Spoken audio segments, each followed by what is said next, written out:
महाराज जी की जय। स्वामी रामदेवानंद जी गुरु महाराज जी की जय।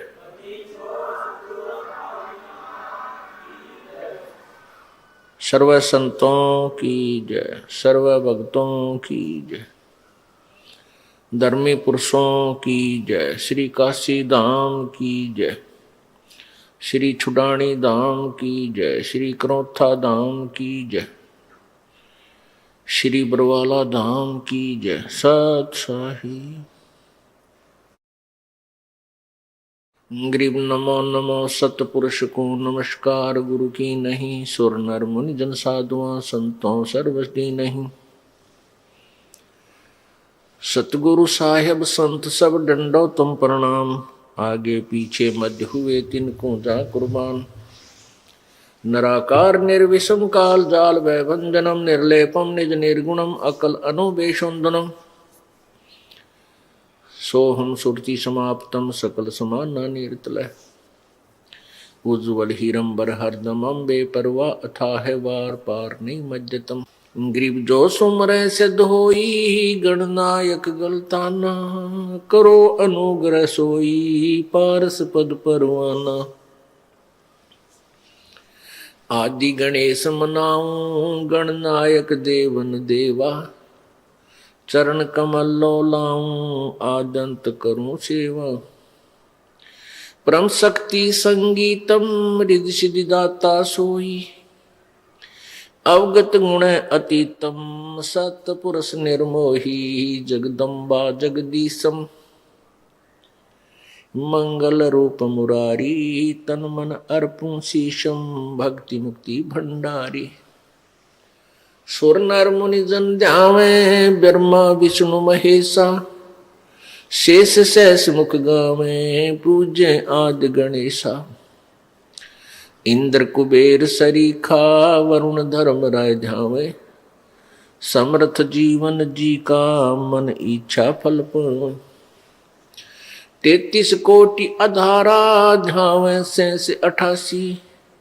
उतरे भव जल पारा कट है यम की फांसी। 33 कोटि आधारा ध्यावे शेष 88। उतरे भव जल पारा कट है यम की फांसी। सत साहिब कर जोरू विनती करूं। धरूं चरण पर शीश। गुरु जी राम देवानंद जी महाराज ने दियो नाम बख्शीश।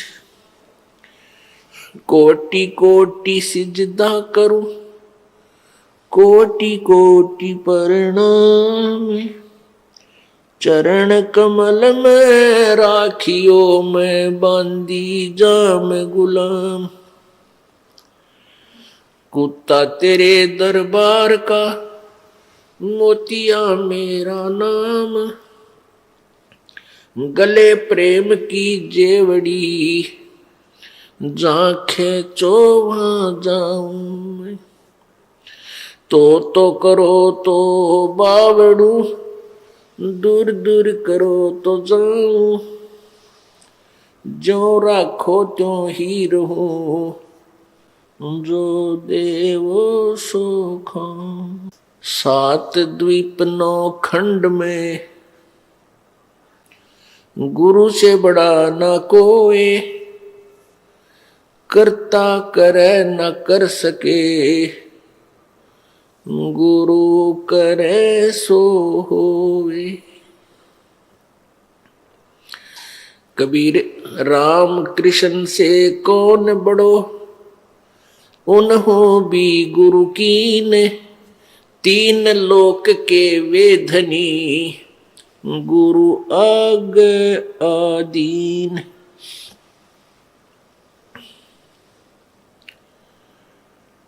जय इब के सतगुरु मिले। सब दुख आखों रो। चरणों ऊपर शीश धरूं। कहूँ जो कहनी हो। कबीर साईं मिलेंगे पूछेंगे कुशलात, आद अंत की सब कहूँ अपने दिल की बात।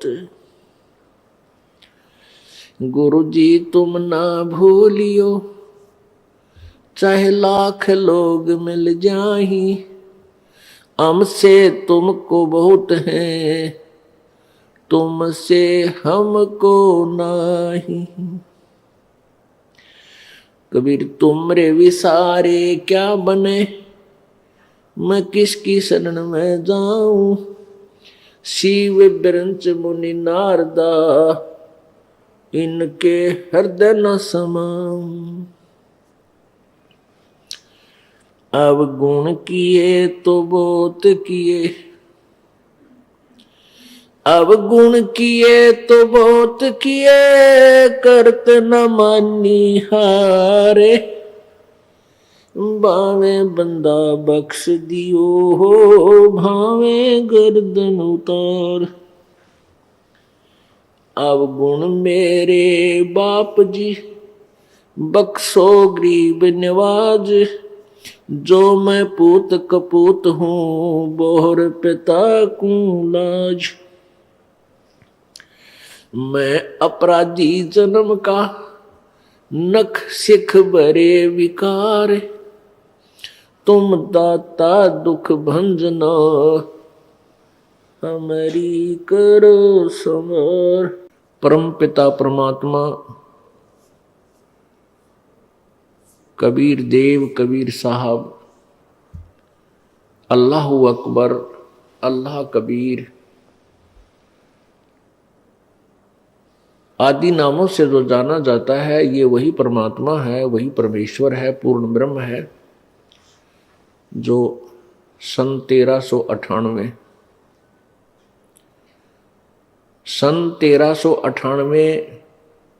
विक्रमी संवत 1455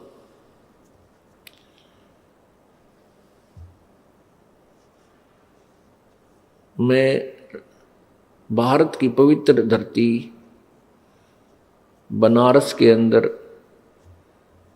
काशी शहर के अंदर एक लहर तारा तालाब में विकसित कमल के फूल के ऊपर शिशु रूप धारण करके प्रकट हुए थे। अपने सतलोक से चलकर आए थे। उनको फिर एक नीरू नीमा नाम के जुलाहा दंपति उठाकर ले गए थे और बच्चे की तरह उनकी परवरिश की थी। वो पूर्ण परमेश्वर, सर्व सृष्टि रचनहार, कुल के मालिक कबीर देव कबीर साहब लीलावत बड़े हुए। वो परमात्मा पूर्ण ब्रह्म, सर्व सृष्टि रचनहार, कुल के मालिक अपने सतलोक स्थान को त्याग कर, वहां से गति करके, वहां से चलकर इस काल के लोक में आते हैं। उनका उद्देश्य क्या होता है? उद्देश्य परमेश्वर का ये होता है कि मैं अपनी प्यारी आत्माओं को अपने ही स्थान, अपनी ही महिमा, जहां से ये सभी आए हुए हैं, वो स्थान याद कराऊं। अर्थात एक तत्वदर्शी संत की भूमिका करने के लिए परमेश्वर कबीर जी स्वयं ही यहां आते हैं और वो अपने मुखारविंद से अपनी महिमा वर्णन करते हैं, दोहों के माध्यम से, लोकोक्तियों के माध्यम से, कविताओं के द्वारा। जैसे आदरणीय धर्मदास साहिब जी ने परमेश्वर कबीर जी की अमृतवाणी को लिपिबद्ध किया। उनमें से कौन कौन से ग्रंथ हैं? कबीर सागर, पवित्र कबीर सागर, पवित्र शब्दावली कबीर परमेश्वर की, पवित्र बीजक ग्रंथ पवित्र कबीर वाणी आदि। पुण्यात्माओं, परमेश्वर ने अपने गूढ़ रहस्य को अपनी सिंपल लैंग्वेज में, साधारण भाषा में लिपिबद्ध करवाया हुआ है कि जन साधारण आसानी से समझ सके।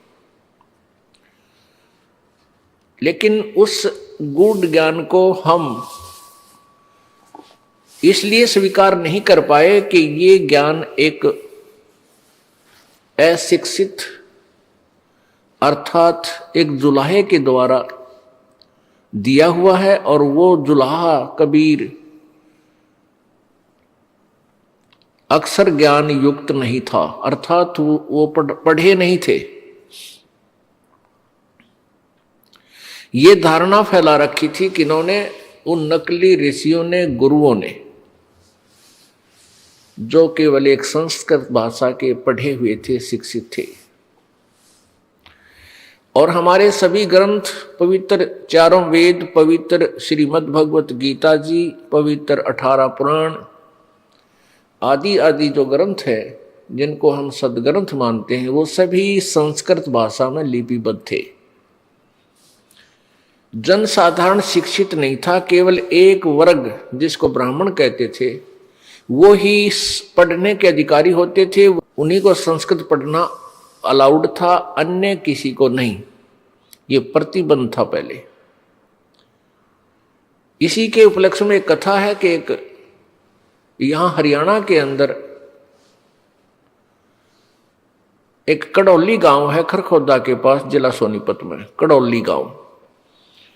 उस कड़ौली गांव का एक किसान का लड़का, जाट का लड़का, निश्चल दास, उसके मन में प्रेरणा हुई कि अभी हमारे सदग्रंथ जो हैं संस्कृत भाषा में लिखे हुए हैं, और ये हमारे गुरु लोग जो ब्राह्मण लोग हैं, कोई भगवान की महिमा किसी प्रकार सुनाता है, कोई किसी प्रकार सुनाता है, तो क्यों ना मैं संस्कृत पढ़ूं और इन सदग्रंथों को यथार्थ समझकर जनता को बताऊं। ये जो नकली गुरु हैं, ब्राह्मण जो उस समय के गुरु जी थे, वो केवल स्वार्थवश ही शिक्षा ग्रहण करते थे। काशी विद्यापीठ में पढ़ने जाते थे और वहाँ से जो शिक्षा ग्रहण करके आता था उसकी वैल्यू ज़्यादा हो जाती थी। सभी लोग उसी से पाठ सत्संग आदि कराते थे और अधिक वो दक्षिणा ग्रहण करके सेठ बनता था।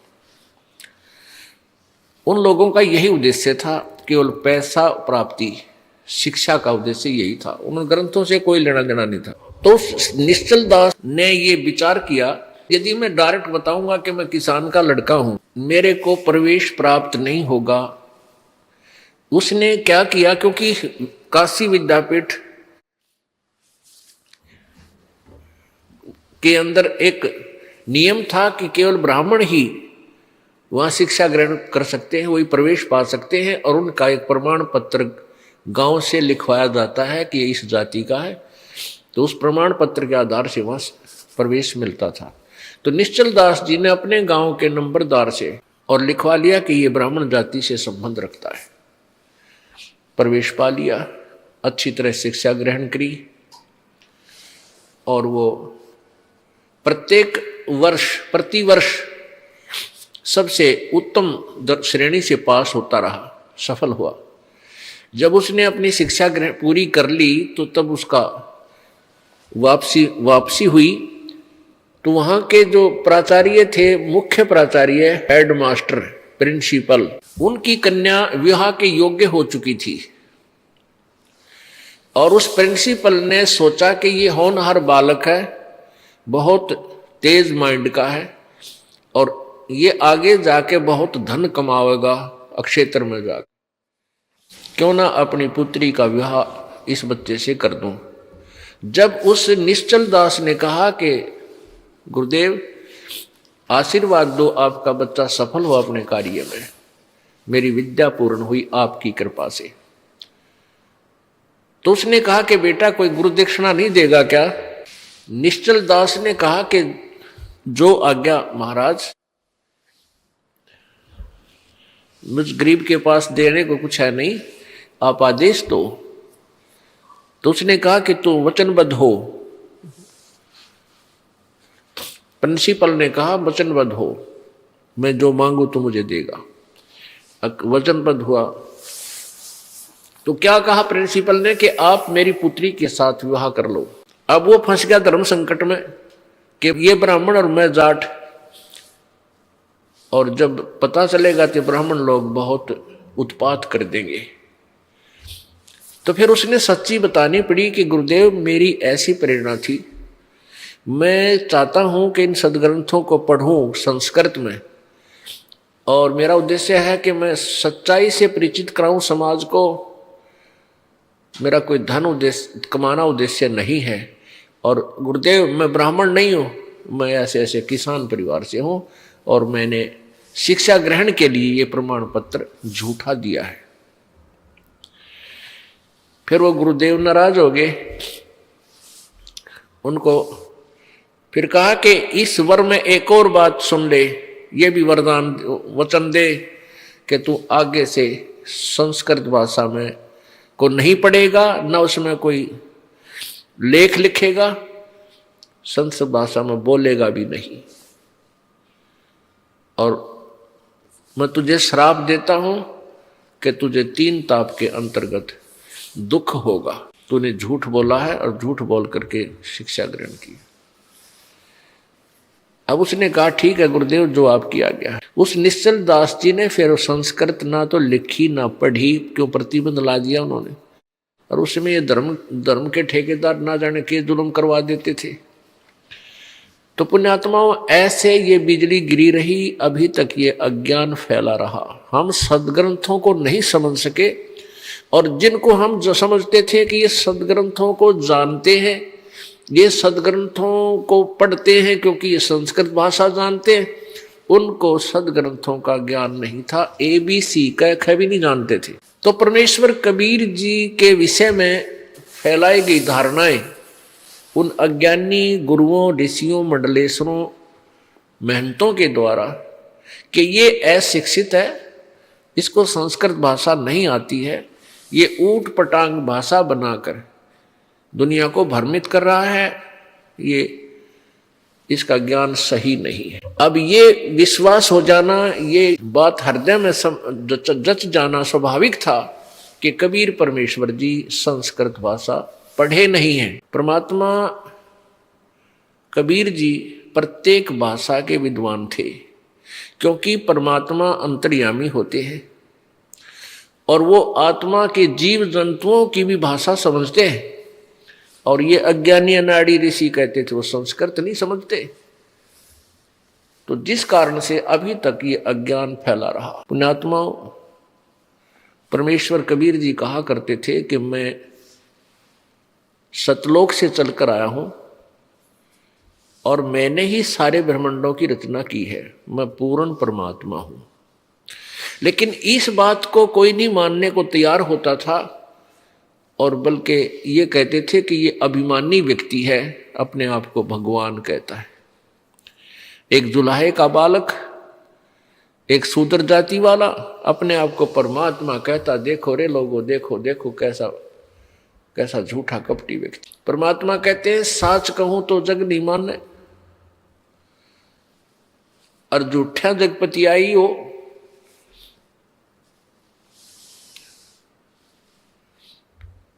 अब मैं साच कहता हूं तो मेरी तो मानते नहीं, मुझे तो झूठा बताते हैं।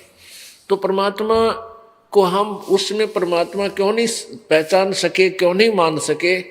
कारण ये रहा कि हम जितने भी अभी तक ज्ञान सुना था सभी ने, और ऋषि महर्षि और महंतों और गुरुओं ने ये बताया था कि परमात्मा निराकार है, वो साकार में कभी नहीं आता। जिस कारण से हम भ्रमित रहे कि परमात्मा निराकार है और जो अपने आप को भगवान कहता वो झूठा व्यक्ति है।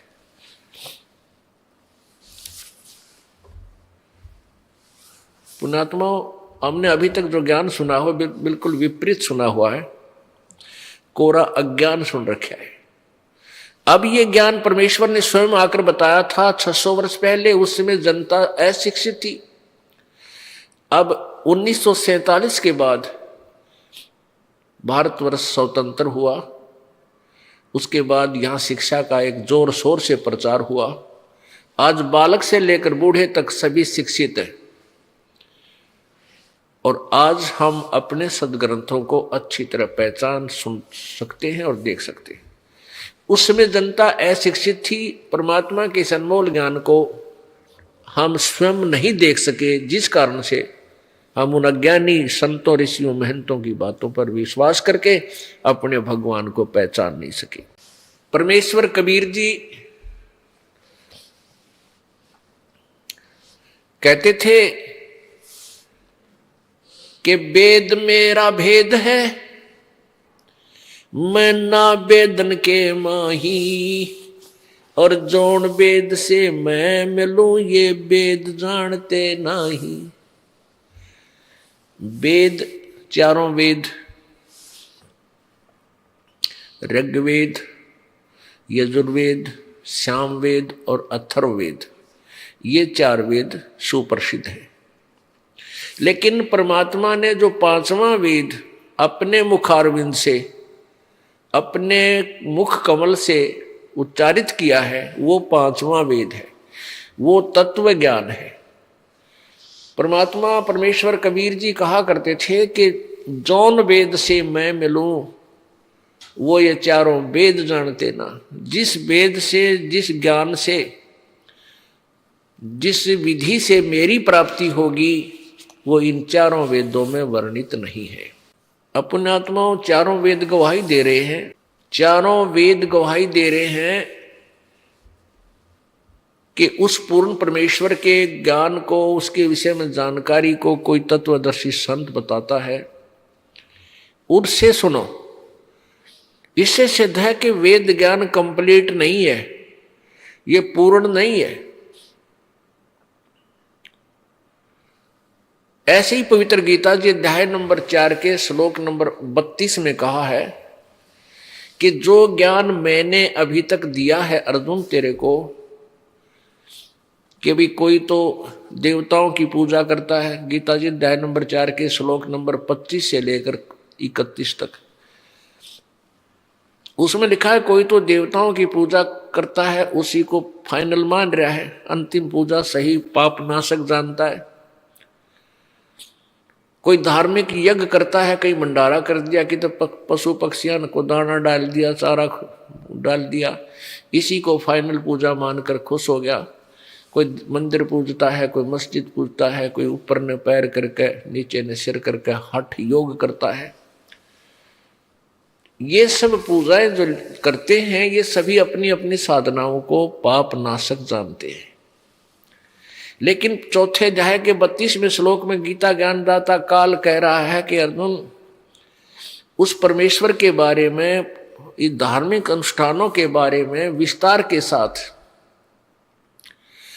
सच्चिदानंद घन की वाणी में, सच्चिदानंद घन की वाणी यानी उस परमेश्वर ने खुद आकर जो बोली है, वो ज्ञान, जो ज्ञान दिया है उसमें विस्तार से कहा गया है। ये यथार्थ ज्ञान,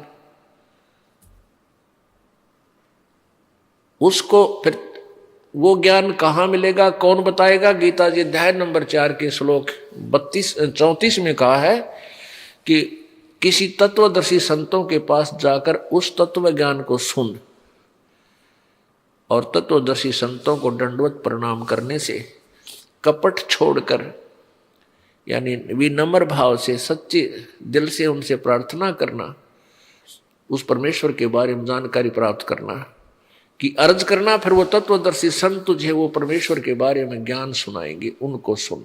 इससे सिद्ध है कि गीता जी का ज्ञान कंप्लीट नहीं है, लेकिन ये भी नहीं कहा जा सकता कि ये गलत है। जैसे 10वीं तक का कक्षा तक का सिलेबस पाठ्यक्रम अपना स्थान रखता है, उसकी अपनी स्थिति होती है, और उसके ऊपर जो उच्च क्लासेज चलती है उनका सिलेबस उससे आगे और अत्यधिक गूढ़ होता है। ऐसे ही 4 वेद और गीता जी, इसको समझो मैट्रिक कक्षा तक का, मैट्रिक क्लास तक का सिलेबस है, 10वीं तक। और परमेश्वर कबीर जी का जो ज्ञान है वो प्रथम से लेकर और फाइनल तक, MA तक, PhD तक सब तरह का उसमें इंक्लूड है। तो उस ज्ञान के बाद किसी भी ज्ञान की आवश्यकता नहीं रहती जो कबीर जी का ज्ञान है। अब कबीर परमेश्वर के ज्ञान को उस जो लोकोक्तियों के माध्यम से, कविताओं के माध्यम से, दोहों वाणियों के माध्यम से, शब्दों के माध्यम से लिखा हुआ है, यानी वो पद्य भाग में है, उसको ये कबीर पंथी भी नहीं समझ सके। क्योंकि कबीर पंथ क्या है? जो कबीर जी के विचारों से प्रभावित होकर उनके द्वारा दिए गए ज्ञान पर ही अपनी साधनाएं कर रहा है, लेकिन वो ज्ञान उनको पूर्ण रूप से समझ में नहीं आया।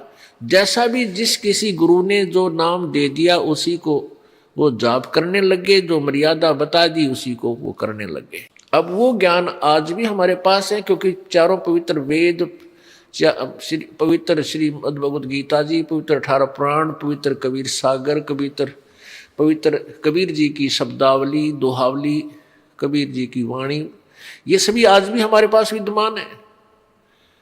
अब हम इनको तुलना करेंगे प्रत्येक सदग्रंथ से कबीर जी की वाणी को, जो प्रत्येक दृष्टिकोण से खरी है। तो उस ज्ञान को ना समझकर कोई कुछ नाम जाप करता है, कोई कुछ नाम जाप करता है, तो वो साधनाएं गलत है। जैसे हमने आम के पेड़ के स्थान पर बबुल का बीज बीज के और उसकी पूजा कर रहे हैं, उसकी सेवा कर रहे हैं, सिंचाई कर रहे हैं, उसकी सुरक्षा के लिए चारों तरफ प्रोटेक्शन कर रखा है, और हम कह रहे हैं कि हम आम बीज रखा है, तो वो कोई जानकार व्यक्ति आकर कहे कि ये तुम्हारा आम का पौधा नहीं है, तो उसने सावधान होना चाहिए, कारण पूछना चाहिए किस कारण से आप कह रहे हो कि आम का नहीं है। फिर वो क्या करेगा? आपको आम का पौधा दिखाएगा, ये देखो ऐसा होता है, और ये पेड़ है आम का, देखो इसको आम लगे हैं, तो तब हमें भिन्नता का पता लगेगा। ऐसे ही जो पूजाएं आप कर रहे हो कोई कबीर पंथ में, कबीर पंथ एक आम का पौधा समझो, कबीर जी का पंथ आम का पेड़ है, और उसमें उस पंथ को आम का पेड़ ना बो करके अन्य जो साधना आप कर रहे हो, अर्थात कबीर जी के अकॉर्डिंग परमेश्वर जी ने बताया था जो मंत्र जाप, उसको त्याग कर और कोई और साधना कर रहा है, कहता मैं कबीर पंथी, तो वो आम के पौधे के धोखे में और किक्कर बबूल का बीज बोए बैठा है।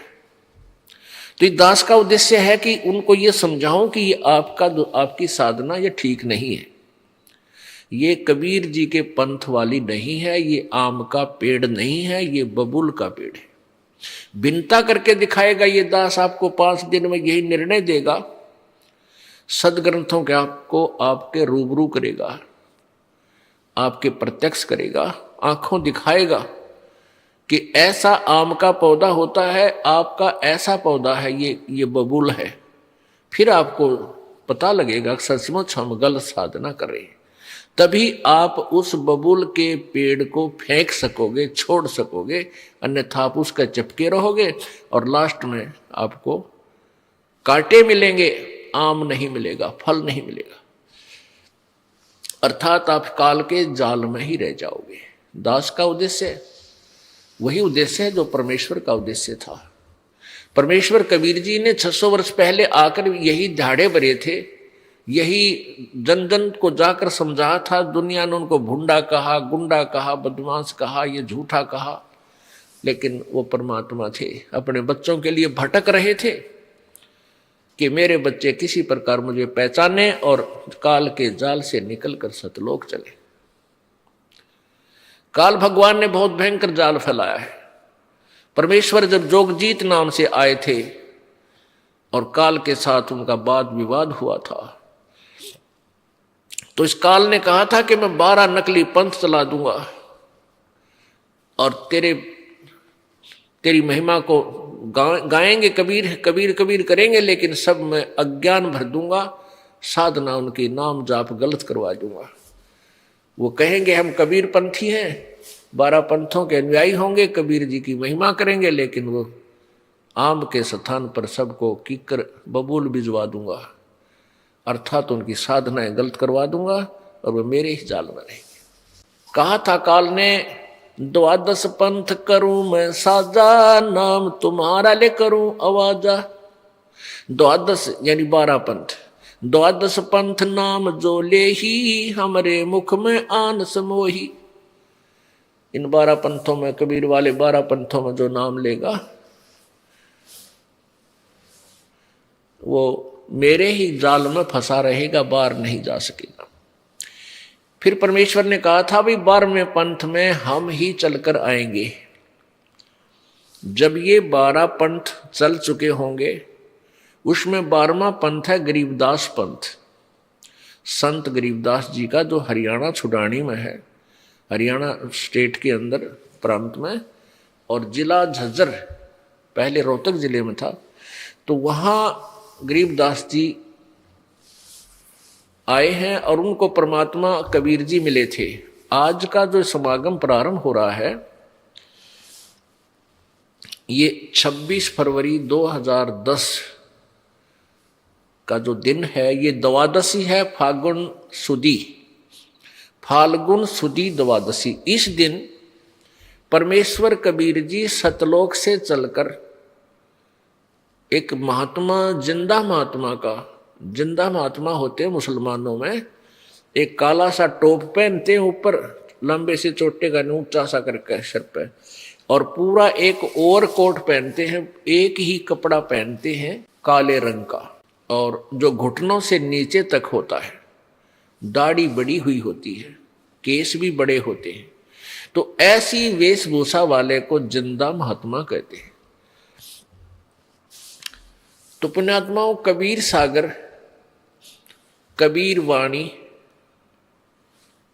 और उसमें प्रमाण दिया है कि 12 पंथ ये कबीर नाम से जो चलेंगे, इनमें जो प्रथम व्यक्ति होगा इसका प्रवर्तक प्रत्येक पंथ का, वो कबीर जी का कृपा पात्र संत होता है।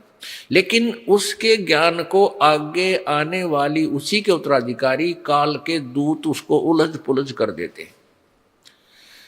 जैसे धर्मदास जी का प्रथम पुत्र नारायण दास जो थे, वो काल का दूत था, उसको वो विरोध करता रहा, कबीर जी का भी और अपने पिताजी का भी। फिर परमेश्वर कबीर जी की कृपा से धर्मदास जी को एक पुत्र और प्राप्त हुआ, जिसका नाम चूड़ामणि रखा। परमात्मा ने आशीर्वाद दिया। तो चूड़ामणि जो था वो प्रथम धर्मदास जी के जो वंशज हैं उनमें से, पंथ जो चले हैं उनमें से वो प्रथम था, और वो उसका ज्ञान सही था। उसके केवल 5 नाम देने का अधिकार दिया गया था, सतनाम और सारनाम देने का किसी को अधिकार नहीं दिया गया था, परमात्मा कबीर जी द्वारा। लेकिन आगे चल के उसी के पीढ़ी में, चूड़ामणि जी वाली पीढ़ी में आगे चल के ये काल के दूत महंत हो गए। उन्होंने वो नाम वास्तविक खत्म करके और ही एक मंत्र लंबा चौड़ा, अजर नाम, अमर नाम, पाताल्य सब सिंधु नाम, इस तरह के एक पूरा श्लोक उनको दान कर देना शुरू कर दिया। कारण क्या था कि ये 5 नाम दिए जाते थे, जो दास देता 7। ये 5 नाम कौन से हैं? ये हमारे शरीर में बने हुए कमलों के, इन प्रत्येक कमल पर प्रत्येक एक देवता का अधिकार है। मूल कमल में गणेश जी, जो हमारे नीचे रीढ़ की हड्डी जहाँ समाप्त होती है, पीछे बैकबोन जिसे बोलते हैं, गुदा के पास, उससे 2 उंगल ऊपर अंदर की तरफ एक कमल है, एक आंतड़ी सी है जिसमें 4 कमल पंखड़ियां जैसा आकार है, उसमें गणेश जी का निवास है। उसका मंत्र दिया जाता था कबीर जी द्वारा। फिर उससे ऊपर स्वाद चक्र है, स्वाद कमल है, उसमें सावित्री ब्रह्मा जी का निवास है, और उनका एक मंत्र दिया जाता है जो ये दास आपको देता है, दिया गया था सतगुरु द्वारा। फिर नाभि कमल में विष्णु और लक्ष्मी जी का निवास है, अधिपत्य है, उसका एक मंत्र दिया जाता है। ऐसे हृदय कमल में सावित्री और शिव और पार्वती जी का निवास है, इनका भी एक मंत्र दिया जाता है। कंठ कमल में ये दुर्गा है, अष्टंगी है, इसका भी एक मंत्र दिया जाता है। तो ये मंत्र परमात्मा इसलिए देते थे कि जब तक तुम यहाँ रहोगे तब तक तो तुम्हें इस संसार की सुख सुविधा यही देव देते हैं और इनकी ये मजदूरी है, ये तुम करते रहो। दूसरा इससे ये होगा कि तुम्हें इस कारण से मनुष्य जीवन मिलते रहेंगे जब तक आप इस अब वर्तमान जो समय चल रहा है, ये पिछली पीढ़ी तक तुम्हें मनुष्य जीवन मिलता रहेगा। इस उद्देश्य से परमात्मा ने वो वास्तविक मंत्र उस समय नहीं खोला था, क्योंकि जनता अशिक्षित थी और उस मंत्र के खोल देने से दे देने से जो दास अब दे रहा है, तो सभी ये नकली संत भी उन्हीं नामों को देने लग जाते। आज हम भिन्नता नहीं कर पाते और उनके देने से लाभ नहीं होता, क्योंकि जो अधिकारी होता है वही मंत्र देगा तो लाभ होगा, अनधिकारी उसको देता है तो उसका कोई लाभ नहीं होगा। तो प्रथम जो प्रवर्तक होते हैं वो उन 12 पंथों के प्रारंभ के जो स्रोत थे वो परमात्मा के कृपा पात्र थे, लेकिन आगे चल के उन पंथों में उनके तुरंत बाद ही जो है काल के दूत मनमुखी नाम जाप देने लग गए और उस मार्ग से भ्रष्ट कर देते हैं। तो इसलिए परमात्मा ने कहा था 12वां पंथ जो गरीबदास पंथ होगा वो चल चुका होगा और बिचली पीढ़ी प्रारंभ होगी। उस समय हम ही आएंगे, उस 12वें पंथ में आगे चल के हम ही आएंगे और इस ज्ञान के आधार से सभी पंथों को खत्म कर देंगे और केवल एक पंथ चलाएंगे जो परमेश्वर पंथ होगा, जो अब प्रारंभ हो चुका है।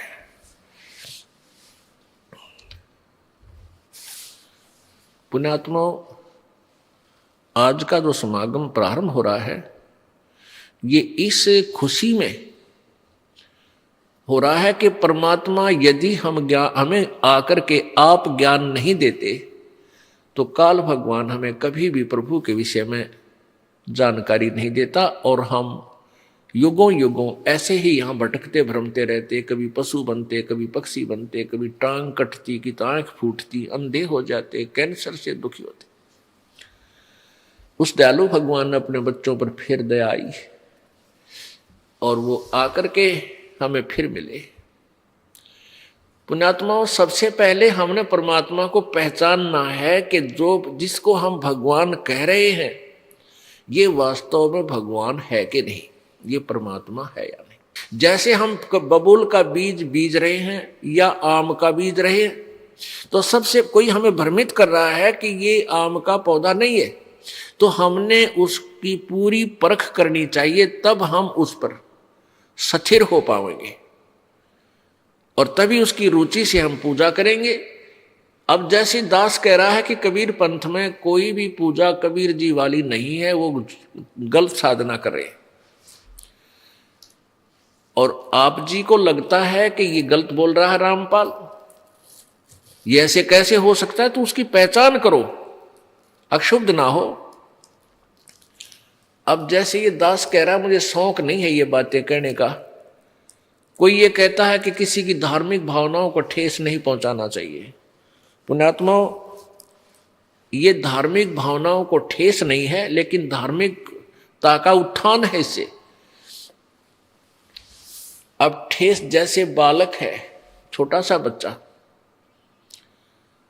और वो कहीं पर ये बिजली का तार टूट के नीचे लटक रहा है और बच्चे के हाथ की पहुंच में है और उसमें स्पार्किंग हो रही है, उसमें चिंगारियां फट रही हैं, फूल जड़ी सी निकल रही है, उसमें से आतिशबाजी सी निकल रही है और वो बच्चा उसको एक बहुत अच्छी उत्तम वस्तु मान के और वो बच्चा उसको ग्रहण करने के लिए चल रहा है, उसको पकड़ना चाहता है। उसकी भावना है कि मैं इसको पकड़ूं, बहुत अच्छी वस्तु है, ग्रहण करूं। और किसी भाई बहन माता पिता जो बुद्धिमान है, उन्होंने जब देख लिया कि ये बालक अपनी मृत्यु को आमंत्रित कर रहा है तो दौड़कर उसको पकड़ लेते हैं, उठा लाते हैं। जिस वस्तु की उसको भावना थी कि मैं इसको ग्रहण करूं, वो उसकी जानलेवा थी, उसकी भावना को ठेस पहुंचाना उसके जीवन की रक्षा थी। वो अवश्य करनी चाहिए थी और की उन्होंने। ऐसे ही ये दास कर रहा है कि यदि आपकी धार्मिक भावना है और आप भगवान के स्थान पर और काल की पूजा कर रहे हो और उस तार को पकड़ना चाह रहे हो, तो दास आपको आगाह कर रहा है कि जो साधना तुम कर रहे हो ये उचित नहीं है। तो चाहे आपकी फिर धार्मिक भावना को ठेस लगे या ना लगे, वो लगानी आवश्यक है आपकी जीवन रक्षा के लिए। आज का ये शुभ समागम इसी उपलक्ष्य में है कि हम परमात्मा की पहचान आपको बताएं।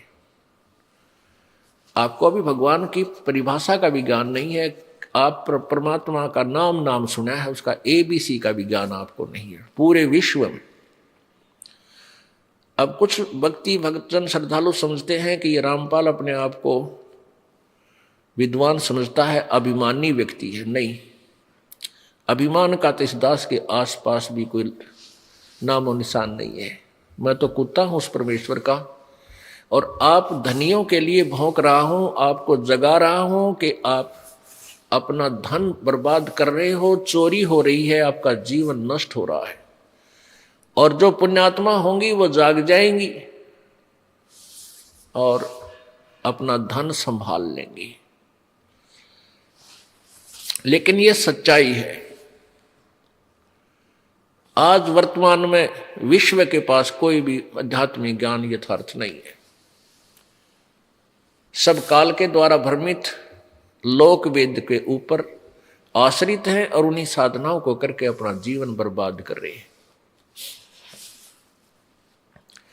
ये कहने से नहीं, आपको प्रत्यक्ष करके दिखाएगा ये दास इन 5 दिन के समागम में।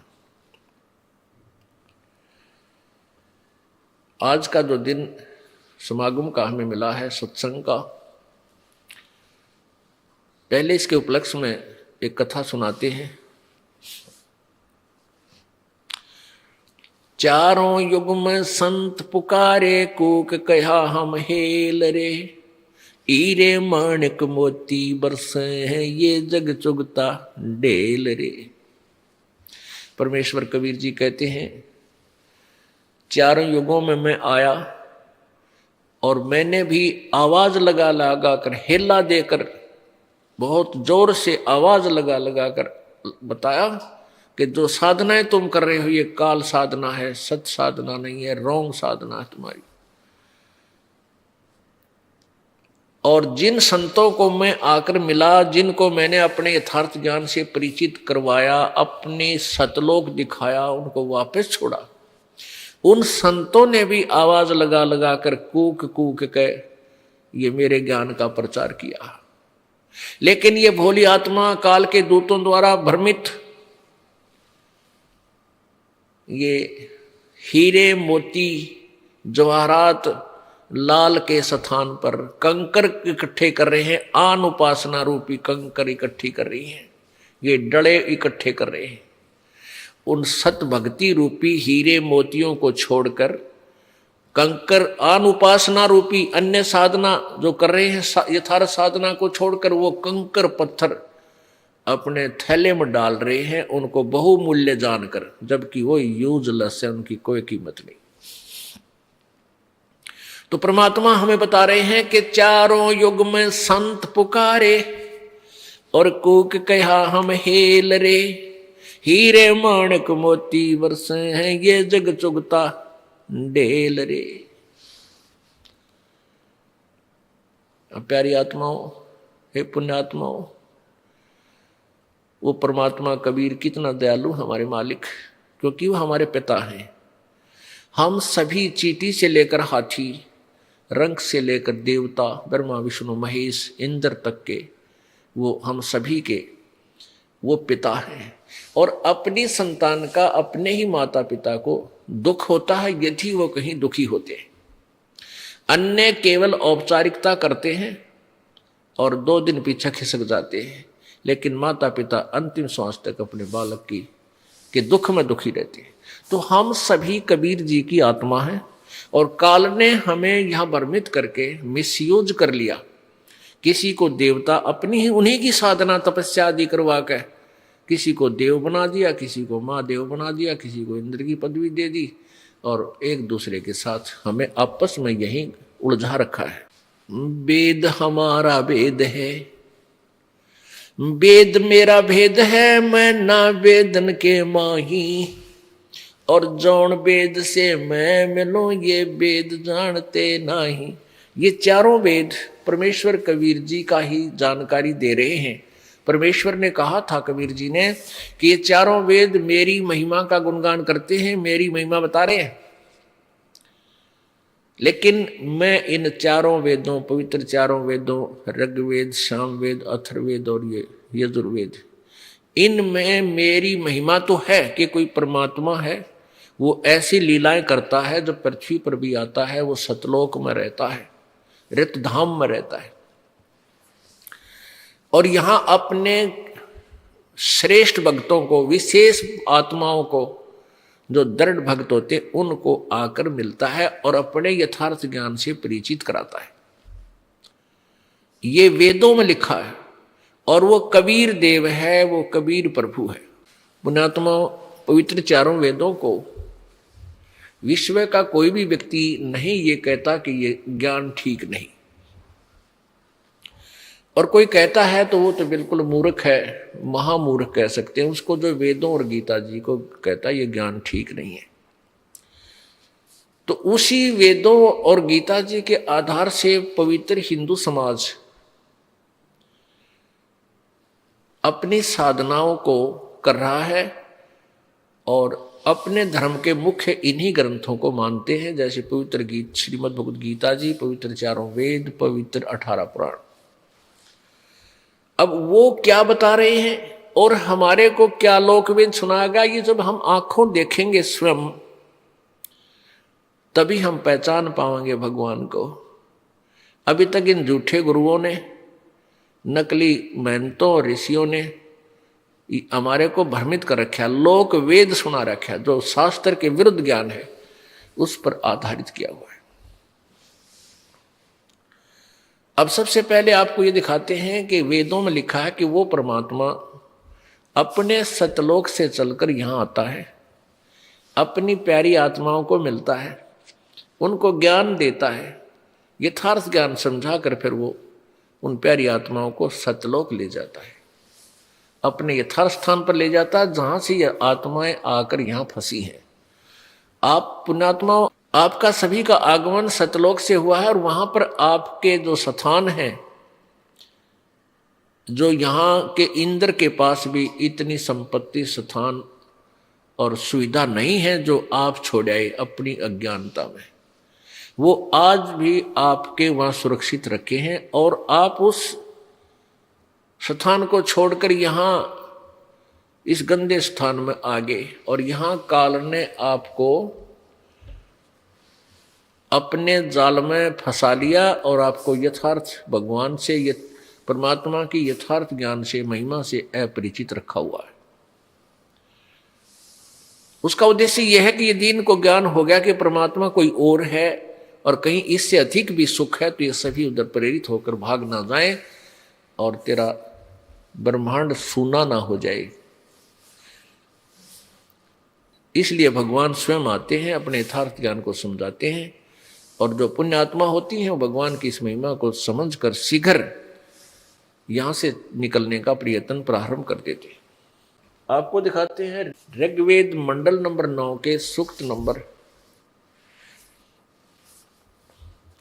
86 और मंत्र नंबर 26 तथा 27, और इसके पश्चात दिखाएंगे ऋग्वेद मंडल नंबर 9 के सूक्त नंबर 82, 82 और मंत्र 1, 2, 3, और फिर दिखाएंगे ऋग्वेद मंडल नंबर 9 सूक्त नंबर 96, 96 के मंत्र नंबर 16 से लेकर 20 तक, और फिर दिखाएंगे पवित्र यजुर्वेद अध्याय नंबर 5 के श्लोक नंबर 32 में स्पष्ट लिखा है कि कबीर अंगारी असी, बम्भारी असी, सवर ज्योति रतधामा असी। वो कबीर परमात्मा बंधनों का शत्रु है, बंदी छोड़ कहा जाता है, और वो सतलोक में रहता है, वो सतलोक सतधाम युक्त है, रतधामा सतधाम वाला, सतलोक वाला है, वहां रहता है। इसी प्रकार ये पहले जो ऋग्वेद के जो आपको रेफरेंस बताया है, इसमें भी यही स्पष्ट किया है कि वो परमात्मा सतलोक में रहता है, एक स्थान पर रहता है, वहां से चलकर आता है। और अभी तक ये वेदों के ज्ञाता जो बने फिरे थे, ऋषि महर्षि नकली, ये कहते थे भगवान एक देशीय नहीं है, ऊपर नीचे कहीं एक स्थान पर नहीं रहता, वो निराकार है, वो कभी किसी को दिखाई ही नहीं देता। जबकि वेद कहते हैं वो साकार है, शरीर है, उसका नाम कबीर है, वो सतलोक में रहता है। अब देखिएगा, ये पवित्र ऋग्वेद आपको दिखाते हैं। पवित्र ऋग्वेद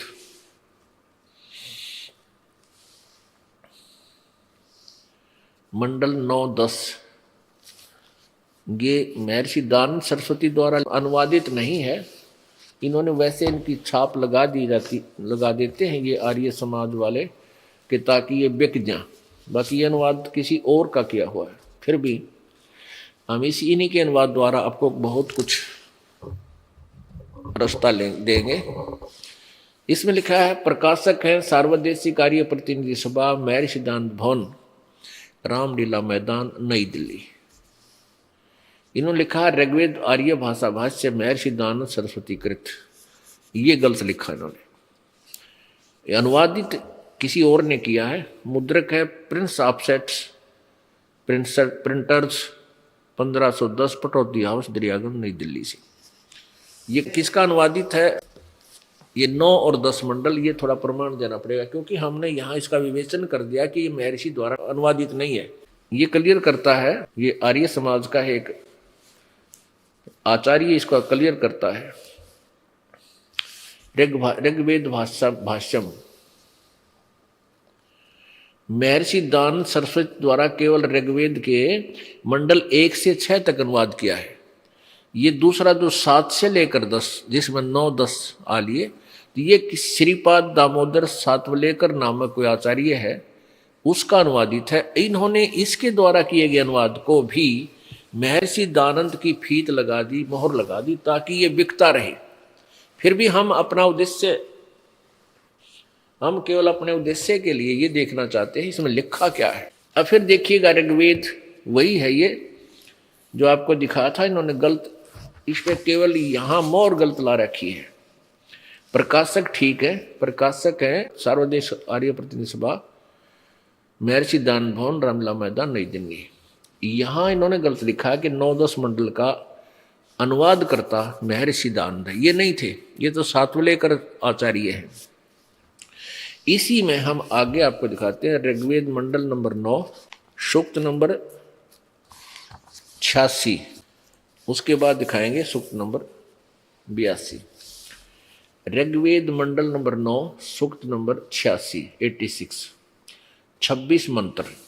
इसमें लिखा है कि यज्ञ करने वाले यजमान के लिए, यज्ञ करने वाले यजमानों के लिए यानी भक्तों के लिए, यज्ञ माने धार्मिक अनुष्ठान, धार्मिक अनुष्ठान करने वाले यजमानों माने भक्तों के लिए परमात्मा सब रास्तों को सुगम करता हुआ, अर्थात उनके सब रास्ते खोल देता है जो भक्ति बाधक होते हैं, उनके विघ्नों को यानी संकटों को मर्दन करता है, नाश कर देता है, संकट विनाश कर देता है, नष्ट कर देता है, और सबको पवित्र करता हुआ और अपने रूप को सरल करता हुआ, यानी अपने वास्तविक रूप जिसमें एक रोमकूप में करोड़ सूर्य करोड़ चंद्रमा मिला दी इतनी रोशनी है, उसको हल्का तेज पुंज का रूप बना करके अपने रूप को सरल करता हुआ यानी साधारण सामान्य सा रूप बनाकर